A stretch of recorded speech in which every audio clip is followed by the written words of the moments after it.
You've got 2 decades plus experience with the NYPD. For those not familiar with the process, can you describe the process for us? What took place overnight, what the NYPD will be doing right now?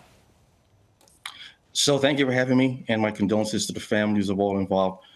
Right now, the investigation should involve trying to nail down exactly where this shooter came from, his motives.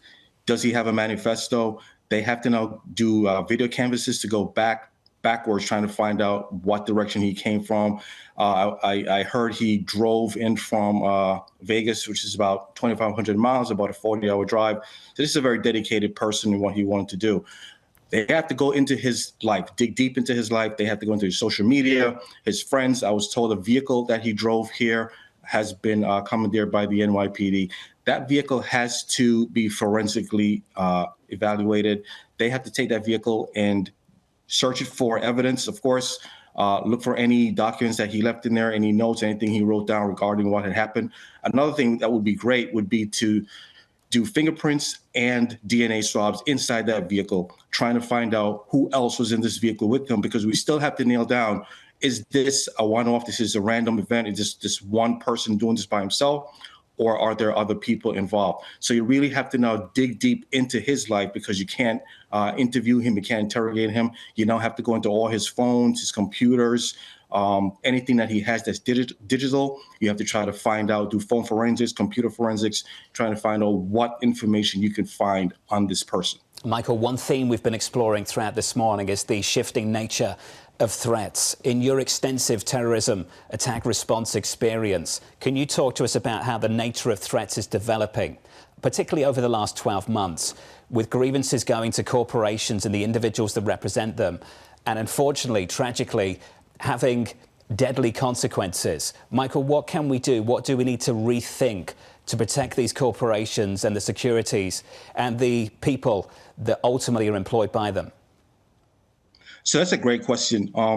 Someone like this who we believe to be a lone wolf, this is your greatest threat. This is someone who's sitting in a basement somewhere. He's off the radar. There's no chatter about him. Law enforcement does not know about him. When you look at his background, you see that he has very minimal. There's not much, no arrests, nothing.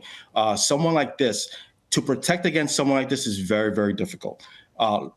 Corporations, companies, what they have to do is double down on not only their physical security, but their cybersecurity as well. They have to have their buildings protected, increase the amount of staff they have in security. Because again, when you have someone who's plotting online, they're talking to other people, they're talking to friends, family, maybe mental health issues. Someone makes a phone call to 911 saying, hey, you got to look at this guy. When you have someone sitting in the basement, quietly plotting, they're not online, they're not speaking to anyone, this is your greatest lone wolf threat. Michael, there's a question about the terrorist threat changing from some sort of group activity to the lone wolf. But to build on what John was asking, there's also this idea of mass casualty events in public gatherings versus targeting specific corporations with specific grievances. How much are you seeing that becoming a trend, or are we just taking it a step too far after 2 incidents? So you have 2 incidents, and I think what we have here is not something that's systemic. Right now, you have the 2 incidents with the CEO killing, and now this. And these are people who have specific grievances regarding specific companies, not something that is more generalized to say, well, we have someone going out randomly choosing whatever company they find. They just step out of their vehicle with a gun and just randomly start shooting.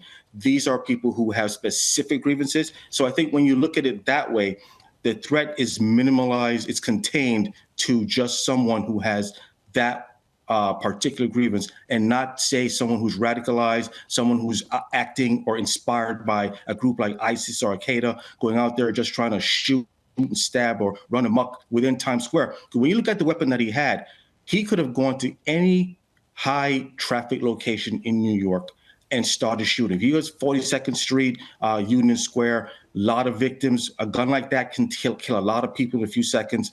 This was something very specific, something very targeted. Why did this person have access to a gun like that, especially given the fact that he had a mental health history and was even, I believe, accused in one particular crime a while back? I mean, how come somebody can legally have access to a weapon of this power? Now, that's a great question.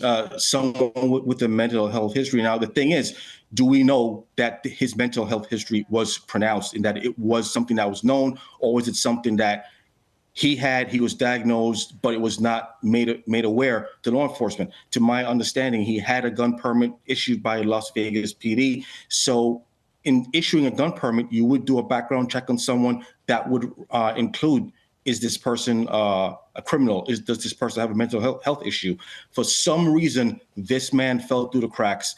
His background did not show any red flags. And in a state where you're able to purchase a weapon of this capacity without any problems, any issues, very, very easily, therein lies the problem. Access to weapons of mass destruction like this, a weapon like this that is used in war, is used by the military, should not be given or sold to civilians, because again, the only reason you could have a weapon like this is to kill people.